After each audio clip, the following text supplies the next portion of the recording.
So welcome to another unboxing video from theplayersaid.com. My name is Alexander, and today we're taking a look at a new war game from a company called Dissimula Edizioni, and it's called From Salerno to Rome, and it is in fact a war game. So this is obviously Italian campaign 1943-44, and this is volume 1. So I'm fully expecting there to be more in this series that use this system as well. As you may have guessed from the name of the company, this is an Italian company, and the designers, it's Sergio Schiavi and Giovanni Macchioni, I believe. That's how you pronounce those. Apologies if I'm wrong. But it is a fairly large game as well. It's 2 to 40 hours. Complexity is in the middle of 5, so 2.5, and solitaire suitability is at 2. So I don't know, out of 5. We'll see how that goes. But we're going to open it up and see what we get. I don't know if you can see this. This is one of those kind of satin semi-gloss boxes, but it's a nice thick 2-inch box. We've got a big red and a green die in here. And okay, so we have rules of play, and let's see, what do we got? Fairly dense text, and we're looking at what this is. That's examples, this is setups and scenarios, so really, rules-wise, are these not numbered? Yes, they are. Okay, it's down here instead of out here. 14 pages of rules, really. So that's actually not bad, considering this is a fairly large-sized Hex Encounter wargame. So I'm hoping that's not terrible to learn. That's actually inspires me with a lot of hope. But it is a 2-mapper. We'll fold these out here in just a second and take a look at those. From Salerno to Rome, the Tanks and Aircraft booklet. I'm going to go ahead and say that this is just for fun. Some information about the different models and types of AFVs and aircraft that we use. So that's nice as a little reference. And I'll be honest, this might be quite nice as a little reference for painting camo for my miniature painting. Is probably what I'll end up using that for. But there you go. Okay. We have a couple of off-board holding boxes and tracks that we're going to use. I wonder if this is going to be for core assets. So you've got the various different core holding boxes, and I presume you'll have markers in there that won't be on the board to keep everything fairly streamlined on the board, at least, I hope. So you've got Zehnte Army and Vierzehnte Army. Then we've got US 5th Army, and then the British 8th Army. And then a number of activation point tracks at the bottom, so we'll see how that goes. Oh, and these are double-sided. Okay, well, that's interesting. Allied Command, are they the same though? That's Monty and Oliver Lease and Wayne Clark. Yeah, those look to be the same. 32, 32, I guess they're just, are these different? No. No. Those look the same. Well, not sure about that. I guess they just printed double-sided because they could, which is nice. Okay. Counters, we have 3 sheets of counters. We'll get to those in a second as well. Alright. Because everything else in here should be play-aids. Yeah, so we have Axis operations costs. So you've got a menu of things that you can do. Cost and action points, and during which phase you can spend those action points to actually take those operations. And then obviously some helpful notes for there. And then there's a fairly basic rudimentary sequence of play on there. Do we have one of those for the allies? Yes, we do. Okay. And theirs is actually significantly more dense as well. Like, probably a third the size larger of all the different things that they can do. Again, activation point costs when you can do it, and then the notes of special things that they can do. So they've got airplane activation. No, they've got that too. It's interesting. They've got a lot more that they can do with it. Airplane activation, all these things. There's just a number of more stipulations or additional things that they can do with them, I guess. again, sequence of play on the back of that Allied one. And this is a fairly heavy paper stock. So we only have the one play aid which has all the CRTs and the terrain effects chart on it.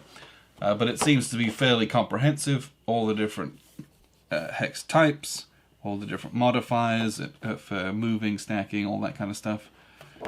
And then the back we have our CRT, we have a barrage table, and then obviously various modifiers to the right of those, and then tactical support. So then we have our setups / deployment and reinforcements.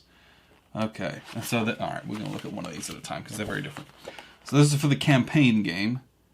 This says you can put these guys are going to land here within 5 hexes of this space, or it has little boxes into which you can assign these different core markers.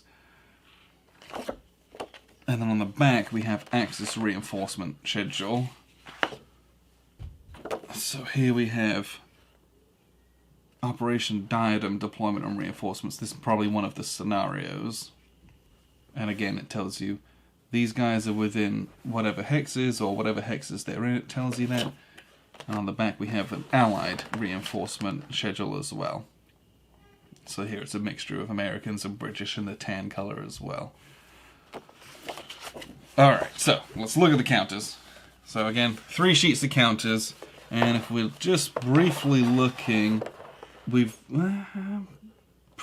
2 sheets of combat units.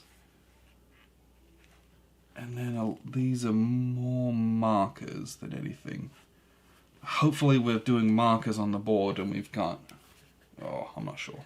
We'll see how this goes. Activated. Yeah. So, on this sheet, in the green, we've obviously got the American forces. And the tan / brown, we have the British Commonwealth forces. A whole bunch of those. And we're going to just punch a couple of these because these do have the sprue gates are in the middle of those counters. Which to me is slightly unfortunate because there's no way to clip those without using a hobby knife. And I'm probably not about to do that for this many counters. But it is what it is. The artwork on them is nice. The counters are very crisp and clear with all the various numbers on the back, and they do have a reduced side as well.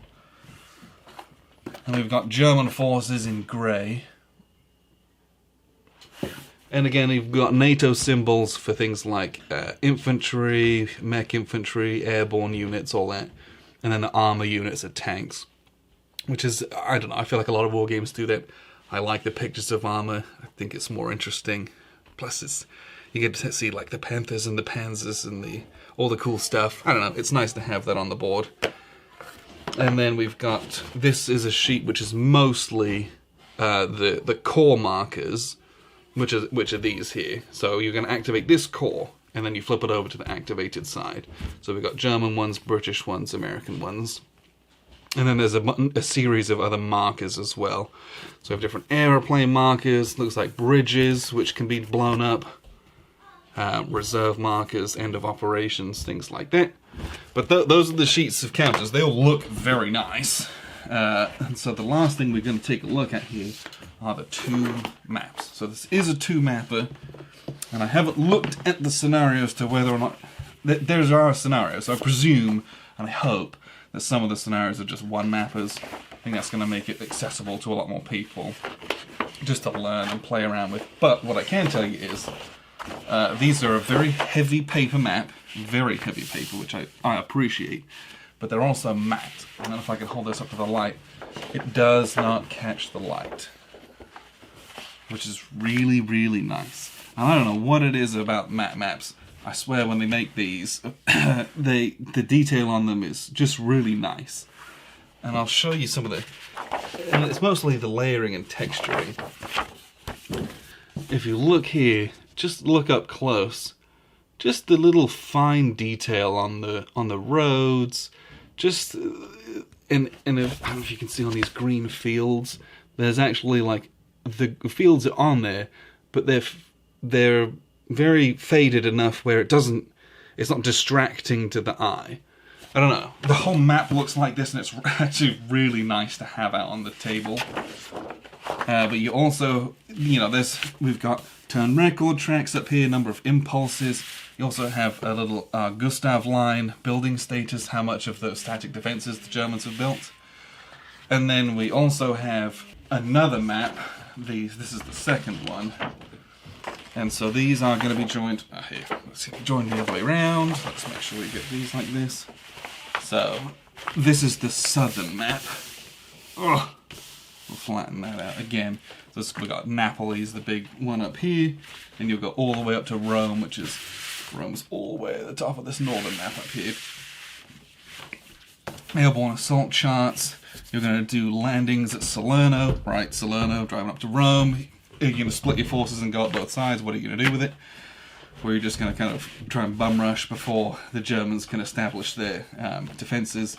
A lot of stuff to be taken into consideration. Hopefully weather's a factor as well, which it played into. I know the winter was just so wet and rainy, it was hard for them to move through all the mud and stuff. I don't know, there's a lot of interesting stuff to explore in this, and I hope a lot of it's in there as well.